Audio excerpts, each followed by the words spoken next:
हरे कृष्णा। जय श्री राधे। परमात्मा ने आपको सबसे अलग बनाया है, इसीलिए दूसरों की तरह बनकर अपनी वास्तविकता को खत्म ना करें और ये प्रसंग जरूर सुने। ईश्वर सबकी सुनते हैं। एक बार एक सेठ था, उसे रात को नींद नहीं आ रही थी, बहुत बेचैन था। उसके पास पैसा भी बहुत था, इज्जत भी थी, मान भी था, सम्मान भी था, दौलत भी, शोहरत भी, सब कुछ था। लेकिन रात को नींद नहीं आ रही थी, बेचैनी थी। उस बेचैनी में वो उठ करके बाहर चला गया। सोचा थोड़ा घूम के आता हूँ। वहाँ घर के पास नज़दीक में ही एक मंदिर था। वहाँ मंदिर में चला गया। मंदिर के द्वार बंद थे क्योंकि रात्रि बहुत हो गई थी। लेकिन पास ही सीढ़ियों पर एक आदमी रो रहा था, परेशान था, भगवान से प्रार्थना कर रहा था। सेठ ने देखा आधी रात को कौन आदमी बैठा है, मंदिर के द्वार बंद है, आदमी रो रहा है, कौन है? सेठ ने पूछा कि भाई क्या बात है, क्यों परेशान हो? तो उस आदमी ने बताया, भगवान से प्रार्थना करने आया हूँ। मेरी पत्नी हॉस्पिटल में है, बीमार है, इलाज में बहुत पैसा लगेगा, पैसा मेरे पास नहीं है। मेरा ईश्वर के अलावा और कोई नहीं है। मैं अपना काम ईमानदारी से करता हूँ, ईमानदारी से करता हूँ। 2 महीने से पगार भी नहीं मिली। क्या करूँ, किधर जाऊँ, कहाँ जाऊँ? कोई नहीं सुनता।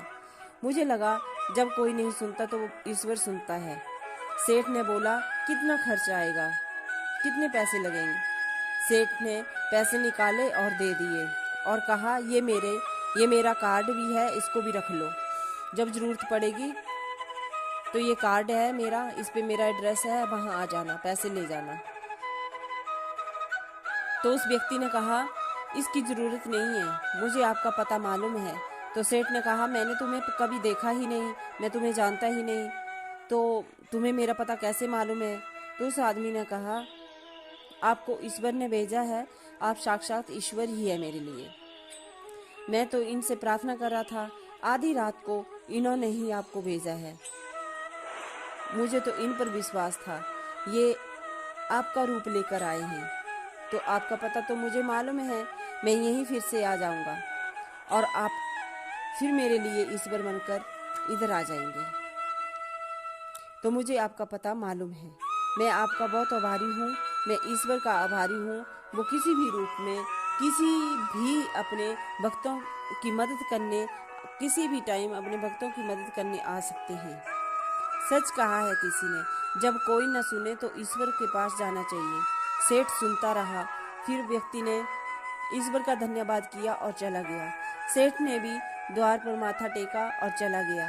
ये प्रसंग छोटा सा है, लेकिन इस प्रसंग में इतनी बड़ी बात है कि ईश्वर आपको भी सेठ बनने का मौका देता है।